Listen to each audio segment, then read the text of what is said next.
If you don't understand how to trade fundamentals, then watch this video because I'm going to be explaining exactly how to analyze a currency pair based on a fixed set of rules that you can literally copy and paste onto your own chart so that from tomorrow onwards, you understand if a currency pair is either strong or weak based on fundamentals. Furthermore, I'm going to be doing a trade breakdown showing you how I then combine this strategy together with technicals in order to take setups like these. Now, without further ado, let's dive straight in. Now, let's start with the basics. What do we actually trade as fundamental traders? Well, we trade something called interest rate differentials. And an interest rate differential is simply the difference between interest rates of two individual currencies. And what we expect is that currencies will strengthen when they have higher interest rates and that currencies will weaken when they have lower interest rates. And the reason of that is because capital will flow towards higher returns and we will move away from lower returns. A perfect example is the overall carry trade, which you might have heard of in the past, where investors will borrow in Japan against a 0% interest rate, and then they'll invest in the United States, for example, against a 4, a 5, or maybe even a 6% interest rate. Now, in order for you to do this, you need to sell the Japanese yen and you need to buy US dollars, causing AUDJPY naturally to move up higher based on that interest rate differential. And the bigger the difference between the two interest rates of two individual currencies, the bigger or the more potential a trade will have. Now, let's dive into the overall perfect example of this playing out. Now, here on the left side, we have a website called Trading Economics. I would definitely advise to go there. And what we have here is a overall graph that represents the interest rate of Japan on the gray line and the interest rate of Australia on the blue line. Now, we can see that between, let's say, 2020 and 2022, the interest rate differential was very, very small. However, from 2022 onwards into, let's say, now, the gap has been absolutely massive. So what we remember from what I previously said is that the bigger the difference, the more potential a trade might have. So where we saw that before 2022, the market was relatively consolidative, moving sideways due to the small difference in interest rates, we can see clearly that after 2022, the market took a very clear uptrend in towards the upside, where AUDJPY started rallying up higher because in Australia, what happened, we had an interest rate set at, let's say, 4%, but in Japan, the overall interest rate remains set at 0%, meaning, again, remember the carry trade, that we borrow in Japan against 0%, so we borrow in Japanese yen, and then we invest that money into Australia. However, for you to invest in Australia, you need to buy the Australian dollar because you can only invest in Australia in Australian dollars, meaning that the demand for the Australian dollar goes up and then causing AUDJPY naturally to continue to overall uptrend, where we have clear areas of demand being followed and the overall order flow pushing us up higher and higher. So now the question comes, how are these interest rates actually determined? Because what makes an interest rate go up or go down? Now, interest rates are determined based on data and more specifically, inflation and growth. Now, you probably know this as GDP, CPI, NFP, retail sales. I can keep on going on, but most of this data you will find on Forex Factory, which you've probably been checking until now. The relationship between the data and the interest rates, that is what you need to understand and is as follows. High and rising inflation. So for example, if CPI or PPI or core CPI is higher than expected or is starting to rise, this will most likely translate into high interest rates. Low and slowing inflation, this will most likely lead to low interest rates. When we talk about growth, so here on the first hand side, we had inflation. If we then talk about growth, what do we have? We have fast and rising growth. This is, for example, GDP, retail sales, unemployment, PMIs. Fast and rising growth will cause higher interest rates, where slow and weakening growth will cause overall lower interest rates. Now, when interest rates start to rise, this is very important to understand, borrowing becomes more expensive, spending then starts to slow down, and inflation and growth tends to start to cool. When interest rates start to fall, borrowing becomes cheaper, spending increases, and growth and inflation is stimulated. So when you are in an economy where borrowing becomes cheaper, spending needs to be increased, and growth and inflation is stimulated, so let's say we have inflation at 0% and we have growth at, let's say, minus 10%, what do we then need? We need low interest rates at, for example, 0%. Why? Because then people will start borrowing money, start spending the money, and that then boosts the overall economy. However, this for a currency is bad. It's going to cause the currency to weaken. And when we talk about rising interest rates, that is going to cause the currency to strengthen. And that is the perfect example with why AUDJPY started trending up higher from 2022 onwards, when the overall interest rate differential gap started to widen. So now the question that you and myself need to be asking ourselves is always going to be, what is inflation doing? This is number one. What is growth doing? This is number two. So these two things will always decide what interest rates will start doing. They're the so-called regulators of the interest rates, causing interest rates to go up and interest rates to go down. But also at the same time, you need to ask yourself, what are interest rates right now and where do I expect them to be heading next? And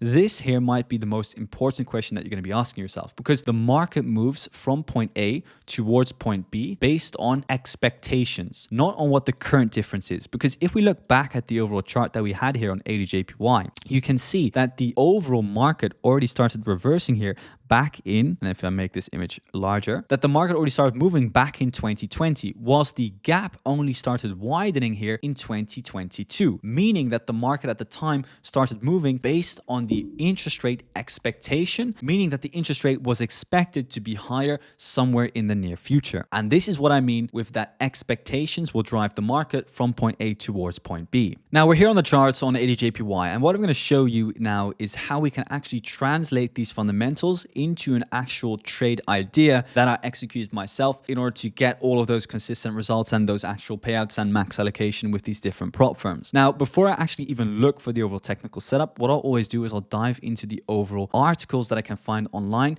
which talk about those three main topics, which were policy, which were inflation, and which were growth. Because I need to understand where growth, where policy, and where inflation is heading next, so that I can also understand what the future of interest rates are going to be doing. So if I focus, let's say, first of all, on inflation, which I have here in an article. What this article here shows me is that stronger core CPI lifts Central Bank of Australia hike odds, driving immediate Australian dollar strength through yield support. Persistent inflation and wages bolster a hawkish, and hawkish means higher interest rate bias, favoring Australian dollar medium term on policy tightening. Market reprices May rate rise to 4.1%, again, making the Australian dollar stronger. So what is actually being said in this overall article is that we have persistent inflation and wage growth as well, causing us to have a higher overall interest rate expectation for the Australian dollar.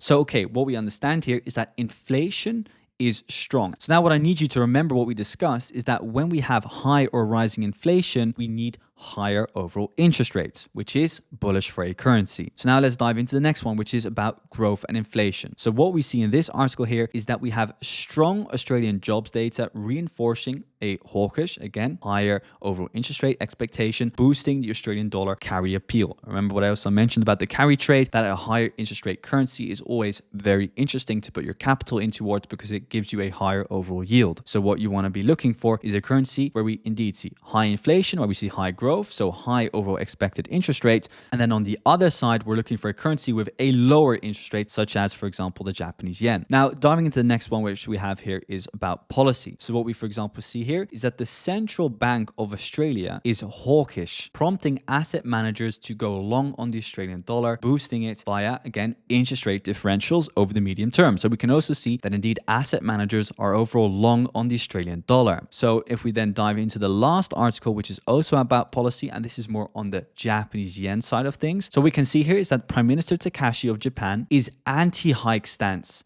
signaling a dovish, meaning lower expected overall interest rate or a lower interest rate expectation, Bank of Japan pressure, driving immediate Japanese yen weakness in the short term. So what I'm ultimately seeing here is that, okay, policy-wise, the overall central bank or the prime minister or the political parties in Japan who drive the country are overall bearish on the Japanese yen in the sense that they want lower interest rates. And if I look at the previous articles about both policy, inflation, and growth, we have bullish articles for the Australian dollar, meaning that there is an imbalance. On one side, we have a currency being the Australian dollar, which wants to see its currency go higher, as we have a hawkish overall central bank. And on the other side, we have the Japanese yen, where they are dovish, meaning they want lower overall interest rates, meaning that we have an imbalance and that we can go long on the Australian dollar and short on the Japanese yen. Now, let's translate this into the actual trade idea where we focus on the technicals. And what we can see here is that if we zoom out quite a bit, and let me just move this to the side, is that the Australian dollar against the Japanese yen has been trending in towards the upside for a very, very long time. So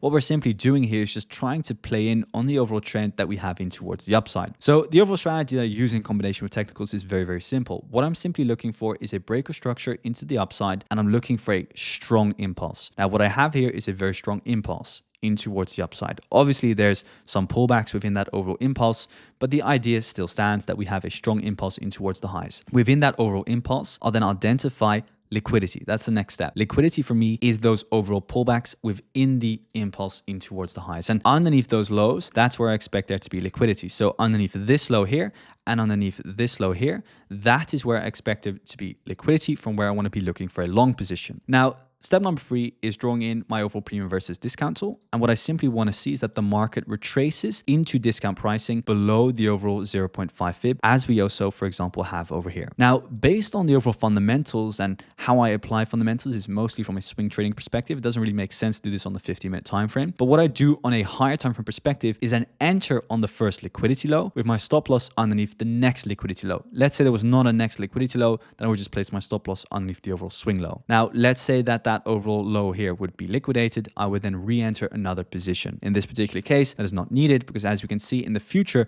the market will continue pushing in towards the upside. So I'm using a very, very simple technical strategy here in combination with these fundamentals. But what I want to show you is how we then combine these fundamentals to understand that price was actually ready here to start pushing up higher. Because what we saw here with the strong dump in towards the downside was that Australian unemployment comes in better than expected, 3% instead of 4%. Now, if you remember what I said earlier, is that when we have higher than expected overall GDP or higher than expected growth, or we have rising overall growth or employment, that we need higher interest rates, which is, let's say, a plus for the Australian dollar because it is hawkish, it is bullish for the Australian dollar. So that's the first plus. Now, the next step was going and looking at what else is being said here so that I have and I can hold conviction in the overall upward bias. Well, what I saw was that the Central Bank of Australia said inflation is still too high and we are seeing a lot of wage growth higher than expected. What this actually then means is, again, another plus point for the Australian dollar, because when we have high inflation, when we have high overall wage growth, what do we need?